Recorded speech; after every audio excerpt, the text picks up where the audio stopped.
If you're watching this, you probably already know that ADHD isn't just about being hyper or distracted. Maybe you've heard phrases like, you just need to try harder, or everyone forgets things, it's normal. But ADHD, attention deficit hyperactivity disorder, is a lot more than quirky behavior or having too much energy. For many people, ADHD feels invisible. On the outside, everything might look fine. Maybe you're good at masking, putting on a face that looks like you're keeping it all together, but internally, you might be battling a constant storm of mental clutter, emotional overwhelm, and the exhausting effort to just function in a world that wasn't built for your brain. So let's unmask that invisible struggle today. We're going to talk about what really goes on beneath the surface of ADHD, and we'll walk through practical, non-medical strategies you can use, whether you're living with ADHD yourself or parenting someone who does. First, let's talk about masking.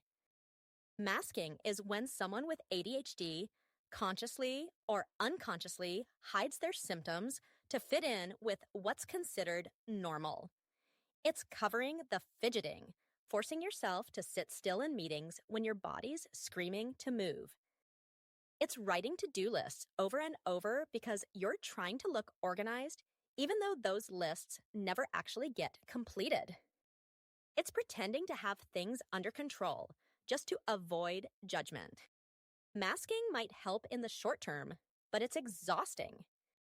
It drains your mental energy, increases stress, and often leaves you feeling like a failure because you can't keep up with the expectations you've set by pretending.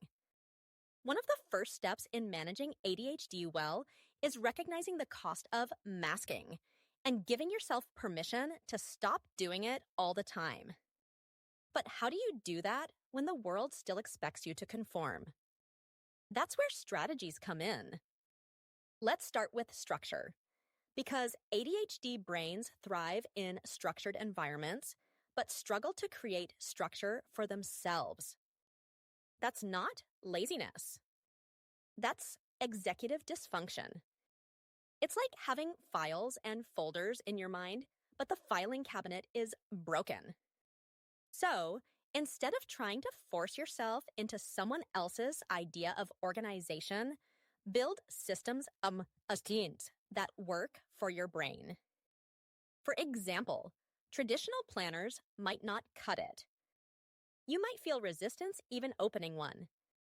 Try visual tools instead, like whiteboards with only the most essential tasks, or digital calendars with color coding and reminders that pop up right when you need them. Break tasks into smaller steps, not just clean the kitchen, but put away the dishes, wipe the counters, take out the trash. Each of those can be its own mini accomplishment. ADHD brains thrive on dopamine, the little boost you get from completing something. So the more you can break things down, the more opportunities you have to succeed. And here's a game changer. Externalize as much information as possible. Your brain isn't a storage device. If you try to remember every little thing, appointments, names, that one task you meant to do yesterday, you'll get overwhelmed fast. Use tools like sticky notes, phone reminders, or voice memos. Don't expect yourself to keep it all in your head. That's not cheating. That's adapting. Another invisible struggle with ADHD is time blindness. You lose track of time, get hyper-focused, or underestimate how long something will take. It's not about being irresponsible. It's how your brain perceives time differently. One practical solution: time anchors. Set alarms or timers not just to remind yourself to start a task, but to check in with reality. This could mean setting an alarm for 30 minutes into a project just to ask, where am I in this task? Am I pacing myself?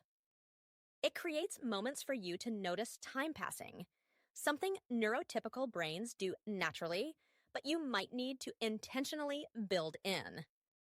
And let's talk about routines.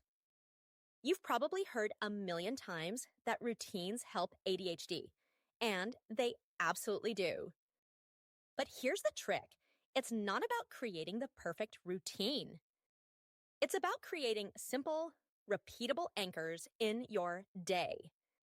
That could be starting every morning by brushing your teeth, getting dressed, and making your bed in that order. Make it brainless. The fewer decisions you have to make, the more energy your brain saves for everything else. The same goes for nighttime. Try to keep your nighttime wind down the same every day. Maybe it's turning off devices at a set time, doing 5 minutes of stretching, and listening to music or a podcast. Keep it consistent. The more habitual these things become, the more they support your brain without you having to think about it. Now, let's switch gears a bit and talk about emotional regulation, because this is another ADHD struggle people rarely talk about. An ADHD brain can go from fine to flooded with emotion in a split second, especially when something unexpected happens or we feel like we messed up. That emotional swing can lead to big reactions, anger, tears, and panic that feel out of proportion even to ourselves. The first step to managing this is awareness. When you start to feel that emotional surge, try to pause. Don't judge yourself. Ask yourself, what's really bothering me here? Sometimes just naming the emotion reduces its power. If you feel overwhelmed or upset, something as simple as stepping into a different room, changing your scenery, or splashing cold water on your face can reset your brain. Over time, building these small habits into your day can reduce the emotional chaos. Parents, if you're raising a kid with ADHD, here's something really important. Your child's behavior is not a reflection of your parenting. It's a reflection of their brain wiring. That doesn't mean there's nothing you can do. It means the tools your child needs are different. Instead of focusing on punishment for forgetfulness or disorganization, focus on skill building. Teach them how to use timers, how to break tasks down, and how to self-advocate when they're overwhelmed. And try to notice when they're masking, especially in school environments or social situations. Validate their experience. Help them see that their brain is not broken, it's just different. And different can be powerful once you learn how to work with it. Now, let's touch on something a lot of ADHD folks struggle with: motivation. It's easy to assume that not doing something means someone is lazy or doesn't care. But in ADHD, motivation is often tied to interest and urgency, not importance. That means you might desperately want to finish a project, but unless something makes it exciting or urgent, you just can't seem to start. This isn't a character flaw. It's neurological. One way to get around this is to create artificial urgency or interest. For example, set a deadline for yourself, even if it's fake, and ask a friend to check in with you. Or use the body double method. Have someone nearby while you do the task. Just having another person present, even silently, helps keep your brain engaged. Gamify your tasks. Turn chores into quick sprints. How much can you clean in 5 minutes? Can you beat your record from yesterday?